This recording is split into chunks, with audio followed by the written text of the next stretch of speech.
We received some shocking news. One of our old classmates had passed away. He committed suicide. Everyone who heard this was deeply affected. It happened so suddenly that it just didn't seem real. At the same time, we felt that we should not turn away from this fact. That is why we decided to work toward preventing others from committing suicide in the future. But what could we do? We began to think about how to reduce the number of suicide in the world. As you may know, Japan has the highest suicide rate among the G7 countries. The following is an original plan developed by us who live in a country known as a country of suicide. The key is mental health. According to the Japanese government, about 90% of those who commit suicide possibly suffered from mental illness. We'd like to prevent suicide from the very beginning by improving mental health. In Japan, suicide accounts for more than 50% of deaths among 15 to 29-year-olds, far exceeding death from unintentional accidents and cancer. So our project focuses on connecting young people who are considered to be vulnerable population. What we turned our attention was agriculture.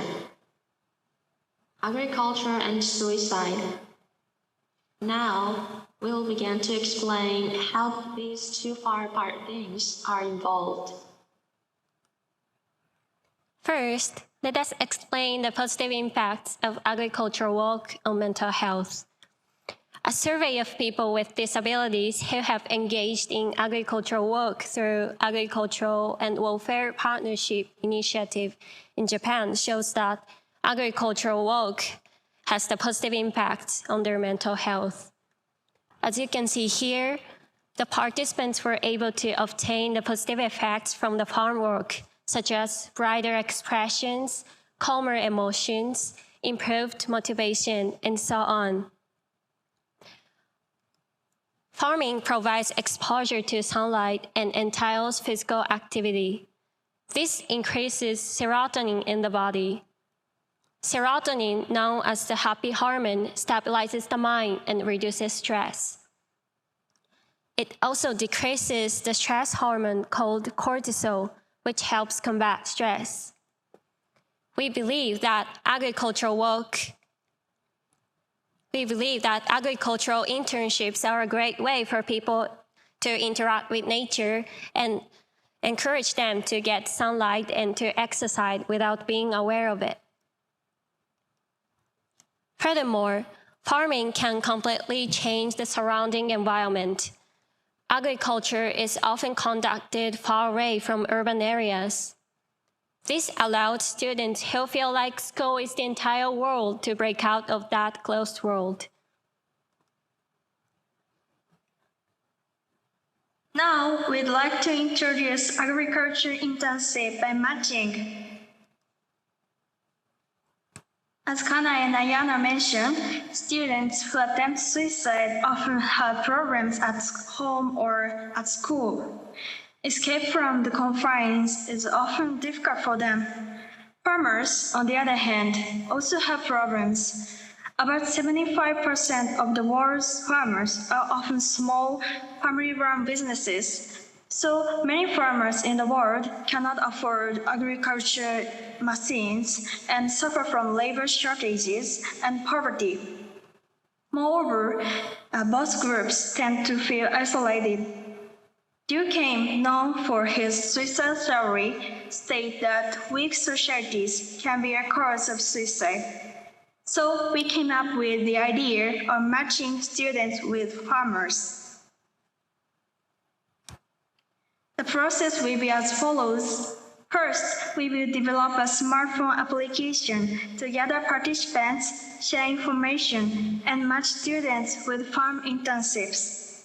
Participants can select their preferred time and location, and apply for the experience. During the agriculture experience, participants and farmers work together, eat together, wake up and go to bed at the same time. Importantly, the farmer provides the students with an agriculture experience, living space, and meals instead of labor costs. Finally, farming allows students to interact with many kinds of living organisms and an experience they would not normally have. However, many farmers suffer from low income and have a problem of mental health. We believe that the interaction between students and farmers can have a positive effect on each other's mental conditions and become a way to prevent suicide. Thank you for listening.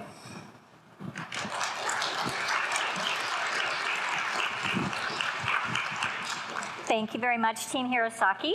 I'll now invite the judges to ask questions, and just a reminder that when there are 30 seconds left in the Q&A, our timer will raise a red paper to alert you. Yeah, if I could begin, first of all, thank you very much for your presentation. It was excellent and a very creative solution to what is a problem. You know, being involved with the university for as many years as I have, the mental health issue is a very disturbing one, and one which needs novel solutions. One of the statistics that you cited was that the highest suicide rate among people, I think, was 15 to 29.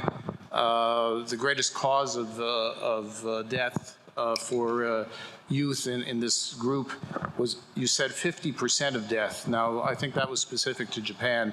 Then you had some WHO figures, some from the World Health Organization. Can you maybe explain the difference? It described it, I believe, as the fourth leading cause of death. So what is so different about Japan that there's such a dramatic difference, if I've got those numbers right? Thank you. Thank you for your question.